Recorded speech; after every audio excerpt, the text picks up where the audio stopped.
Hello बच्चों, let's read the question and the question says the term antioxidant refers to option A raw material used in the synthesis of oxygen, option B compound which inhibit the action of oxygen, option C artificially synthesised oxygen and option D active form of oxygen. तो सबसे पहले समझते हैं oxygen क्या है। Oxygen एक plant growth promoter है।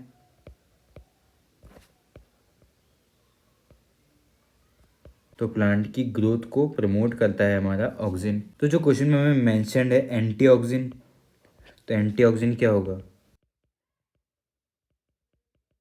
कि एक ऐसा कंपाउंड या फिर ऐसा मॉलिक्यूल जो ऑक्सीजन का जो हमारा फंक्शन है उसके अगेंस्ट में वर्क कर रहा हो, वो उसका एंटागोनिस्ट हो, उसके अपोजिट वर्क कर रहा हो, अपोजिट वर्क कर रहा हो।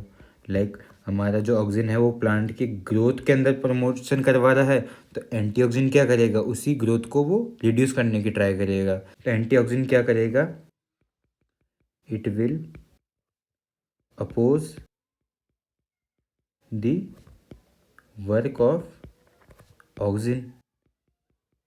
एंटाऑक्सीजन के एग्जाम्पल यहाँ देखें तो वो होता है हमारे पास p chlorophenoxy isobutyric acid. तो यहाँ पे हमारी एक एंटा ऑक्सीजन है, तो ये करता है हमारा जो ऑक्सीजन की वर्क्स हैं उनके अपोजिट में काम करता है। ये हमारे जो एंटी ऑक्सीजेंस हैं ये सिर्फ ऑक्सीजन के अगेंस्ट में काम करेंगे। ये प्लांट के या फिर सेल के जो नॉर्मल फंक्शन है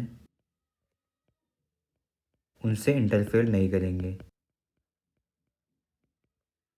सिर्फ ये ऑक्सीजन के अगेंस्ट काम करेंगे। तो हमारा जो ऑप्शन है वो देखते हैं। ऑप्शन ए में कहा था कि raw material used in the synthesis of oxygen, तो ये भी ऑप्शन है हमारा गलत, ये एंटी ऑक्सीजन के से रिलेटेड नहीं है। ऑप्शन बी की बात करते हैं compound which inhibit the action of oxygen, तो ये बात सही है कि ऐसा कंपाउंड जो जो ऑक्सीजन का एक्शन है उसको इनहिबिट कर रहा हो, तो ये ऑप्शन हमारा सही हो जाता है।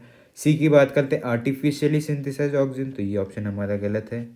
And option D active form of oxygen, तो ये भी हमारा गलत हो जाता है। तो हमारा करेक्ट आंसर जो है वो है ऑप्शन बी, जो कहता है कि compound which inhibit the action of oxygen is known as antioxidant. Hope you understood it well. All the best.